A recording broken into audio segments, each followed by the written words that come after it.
Mamluk first appeared in the Abbasid Caliphate in the 9th century, and even after they were overthrown by the Ottomans, they continued to form an important part of Egyptian Islamic society and existed as an influential group until the 19th century.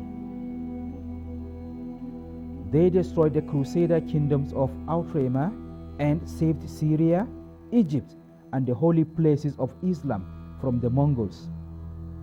They made Cairo the dominant city of the Islamic world in the later Middle Ages, and under this apparently unlettered soldier statesman's rule, craftsmanship, architecture, and scholarship flourished. Yet, the dynasty remained virtually unknown to many in the West. The dynasty had two phases.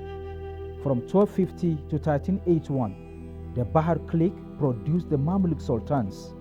From 1382 until 1517, the Borgi Mamluks were dominant. These groups were named after the principal regiments provided by the Mamluks for the last Ayyubid Sultan, As-Salihi, whom they served before he was overthrown in 1250, either by the Bahiriya or River Island Regiment, depending on the literature read.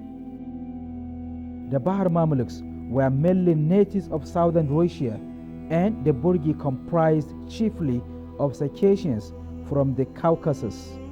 As steppe people, they had more in common with the Mongols than with the peoples of Syria and Egypt, among whom they lived. And they kept their garrisons distinct, not mixing with the populace in the territories. After the Mamluk victory over the Mongols at Ain Jalut in 1260, during the Mamluk Sultanate, succession and the power struggles to dispute succession were based chiefly on the size of a candidate's power base in terms of numbers of men in arms and client lots that he could muster.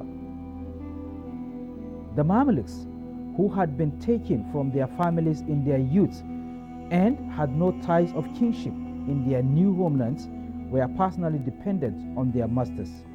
This made the Mamluk state disconnected as it was from its parent society, a solidity that allowed it to survive the tensions of ethnicism and personal ambition through establishment of interdependency between the lower orders, sergeants, and the higher lords.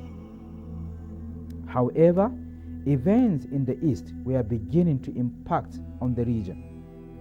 In 1244, with the Tatis support of the Ayyubids in Cairo, Jerusalem fell to a wandering band of Khwarezmians, an Eastern Persian group who were themselves fleeing the Mongol destruction of their fledgling empire. The average reign of the sultans was a mere 7 years. Despite this, the dynasty proved to be one of the most stable political entities of the medieval Middle East.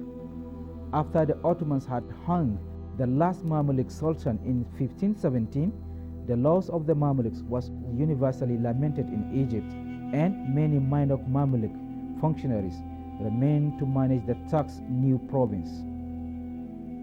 The Mamluks themselves formed only the core of Syrian and Egyptian armies. Shortly after Ain Jalut, the Mongols were defeated again at Homs in 1260 by an army comprising Ayyubid levies and Mamluks.